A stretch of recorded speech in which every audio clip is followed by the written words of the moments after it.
สบายดีทุกท่านข้าพเจ้าเองโจนัสจันทศรใน2JN ดาวคาร์โดลาวเมื่อนี้มีรถอีกคันหนึ่งมานำเสนอเนาะเป็นสีนิยมที่สุดสีเทาเรนโบว์เนาะ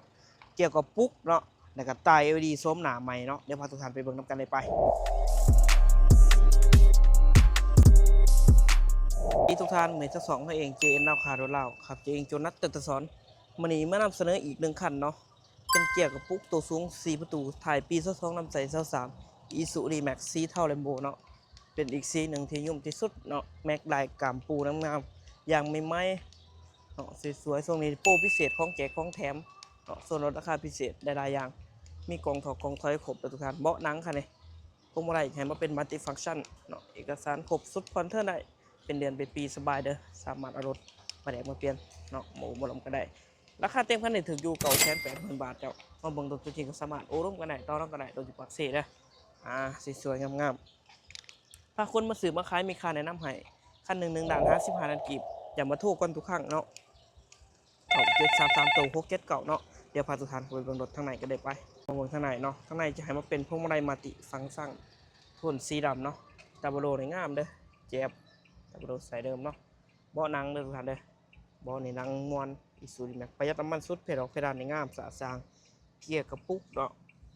เกียร์กระปุก6 สปีดกล่องจอนี่ครบเจาะคันนี้สีสวยกว้างขวางสะดวกสบายสะอาดเด้อทุกท่านเด้องามเพดออกเพดานนี่งาม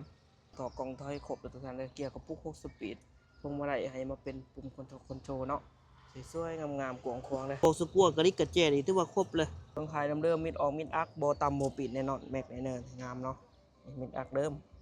สบายหอดลังหอดผู้โดยสารเนาะกันเลยสีนี่สีหายากเด้อทุกท่านเด้อโดนมาเถอะรับประกันในสีเดิมจากโรงงานเนาะตาโบโลนี่งามเนาะจะเป็นตาโบโลตัดตาโบโลใส่เดิมสวยๆคอนอดในสภาพเดิมๆโบตำโบปิดแน่นอนอักงามๆเนาะโบตำโบปิดเดิมจากโรงงานอีซ่า2นำใส่ซ่า3เดินในแบรนด์เด้อข้างในของจักรข้างในของเครื่อง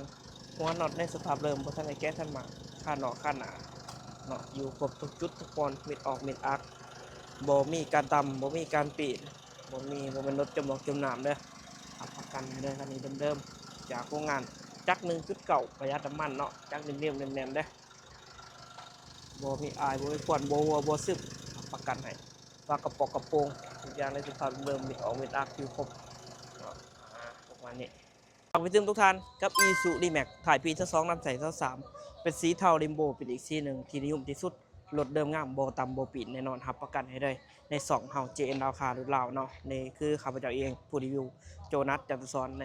อยู่ในวงการรถเนาะ6-7 ปีมาแล้วเนาะรับประกันให้ได้เจ้าเนาะถ้าได้มากระทักมาได้9733ตัว679ราคาเต็มคันนี้ถึงอยู่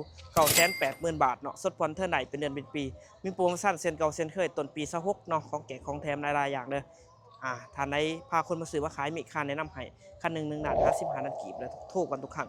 9733ตัว679ครับเจเองโจนัสจันทศรใน2 เกมดาวคาร์ดเราขอขอบใจทุกท่านในรายเดี๋ยวเจอกันในคลิปต่อไป